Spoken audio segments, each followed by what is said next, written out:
Question number 11 आपकी book का देखिए। क्वेश्चन 11 में देखिए क्या लिखा हुआ है, एक मिनट।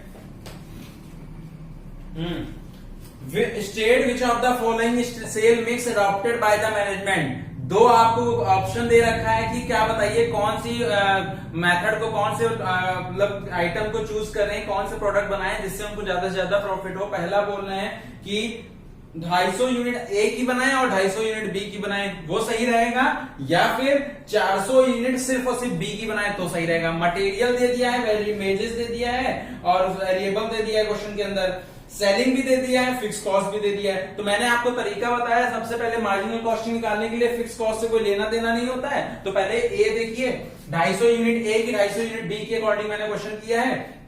क्वेश्चन के अंदर मटेरियल, लेबर और वेरिएबल, पहले ए का देखिए, मटेरियल 160, वेजेस 120 और वेरिएबल 180, इन तीनों को जोड़िए। 160 प्लस 120 प्लस 180 तो कितना हो जाएगा, 460 रुपए का हो जाएगा। कितना होगा, 460 रुपीज।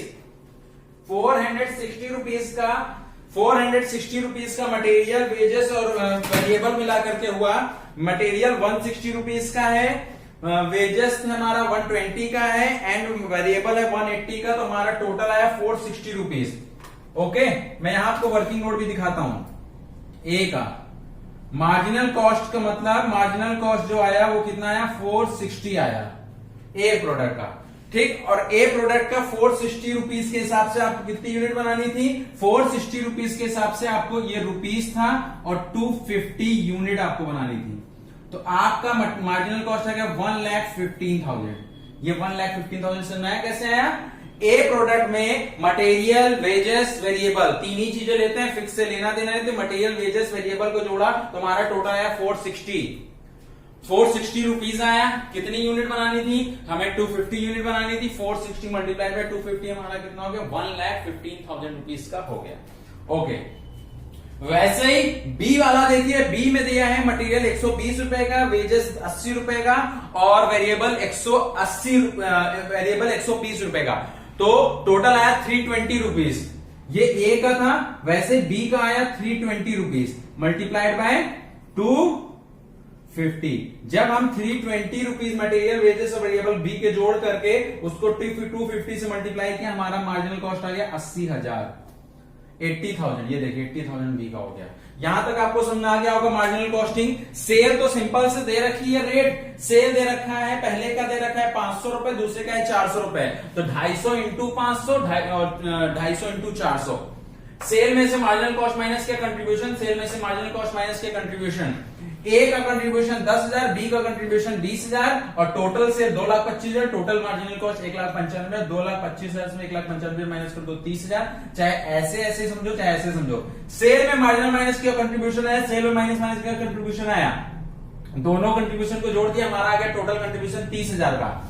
अब कंट्रीब्यूशन में फिक्स कॉस्ट माइनस करो। फिक्स कॉस्ट 15,000 थी, 30,000 में 15,000 माइनस का मेरा प्रॉफिट आया 15,000 रुपए का। मैंने आपको बताया था कंट्रीब्यूशन में प्रॉफिट माइनस करके हमारा क्या आता है, प्रॉफिट आता है। ये 250 यूनिट और ए और 250 यूनिट बी का था। अगले क्वेश्चन में बोल रहा था, अगला पार्ट बोल रहा था, बी पार्ट बोल रहा था 400 यूनिट अगर बी की सिर्फ बनानी हो तो क्या होगा। अभी आपने बी का मार्जिनल कॉस्ट निकाला था, आया था 320 रुपए।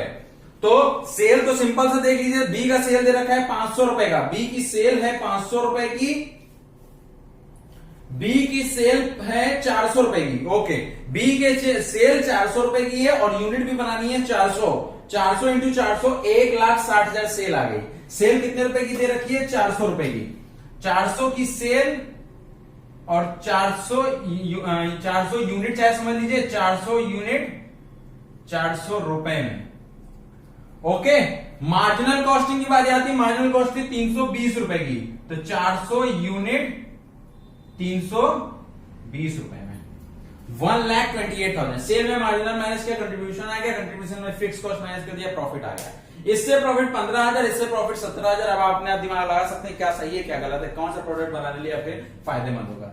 10 सेल मिक्स बी, जो बी वाला पार्ट है, that is 400 unit of B only should be adopted by the management because at this mix profit will be highest।